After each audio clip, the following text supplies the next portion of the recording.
This is the new Porsche 911 GT2 RS, which we had in the UK for not very long, and we've managed to squeeze quite a lot in to a short amount of time. So we will come back to this car and do a fuller video later, but for now, please enjoy this brief first drive. Hello, welcome to the inside of a GT2 RS. How exciting. Which is what? Which is a limited run, 700 metric horsepower, so 690 brake, 560 pounds-foot, turbocharged version of the 911. I won't lie to you, straight away, they're amazing. They're fabulous. They are brilliant.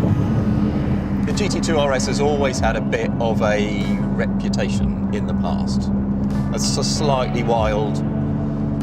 Dangerous would be overstating it. I think dangerous would be unfair, but you know, people like to think that this car is a bit of a wild thing to drive.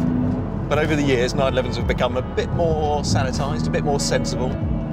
And I think Porsche has gone, yeah, maybe this is our chance to let things just hang out and go a little bit bonkers again. Because it is eye-poppingly, ridiculously, absurdly fast. 2.8 to 60 from rear-wheel drive, a top speed of well over 200. I mean, it's just monumentally fast. Now, you may be able to tell already, it's quite loud, isn't it? It's loud for a turbocharged 911. So what else has changed? Well, it's got an uprated 7-speed PDK only transmission. Behind me is a titanium cage. This car is lighter all round. It's got quite a lot of carbon fibre bits from 911R GT3 RS. So it's got carbon fibre body panels, carbon fibre bonnet. Normally this would have a magnesium roof, but this car has the Visarc package. Everybody must spec it, surely. 200 odd grand, limited run 911. Of course everybody's going to have the Visarc pack.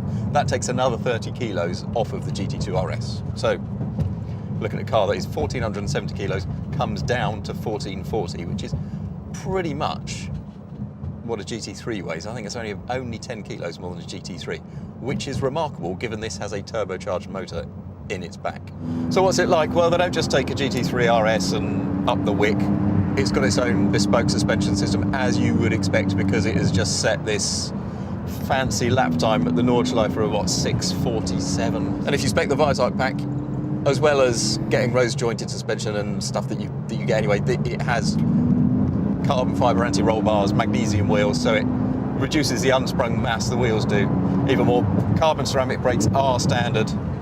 Titanium cage, that's really cool. That's really cool because welding titanium is hard. And welding titanium is hard because you have to do it pretty much in an inert gas, because titanium will catch fire before it melts. It's also got a titanium exhaust, which is 7 kilos lighter than a standard 911 turbo exhaust.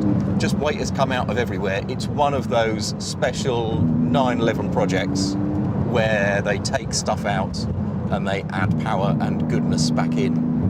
PDK is quick these days. PDKs are really good these days. Oh God, the steering is so nice. The steering is so good.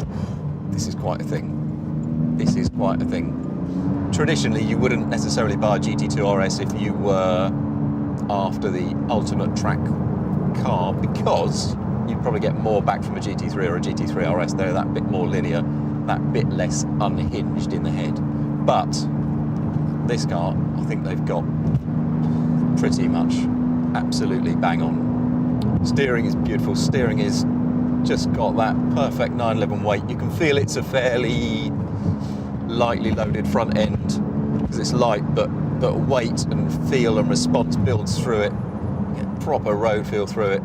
The handling balance is like other 911s. In slow corners there's a hint of understeer, and then you can get rid of that, and then you've got 560 pound-foot from 2,500 to 4,000 revs. So of course you can quell any understeer. It's just a sensational, brilliant, wonderful piece of kit.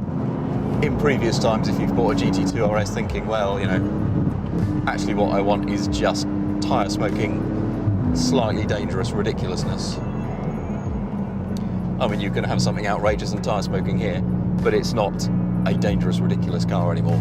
This is a finely honed, very impressive, very capable, quite stiff, quite loud, but a brilliant, brilliant piece of kit. Really enjoy this car. Thank you for watching, and I promise we will be back with more on the GT2 RS at a later date. If you don't want to miss it, you could always subscribe. Meantime, thank you and cheerio.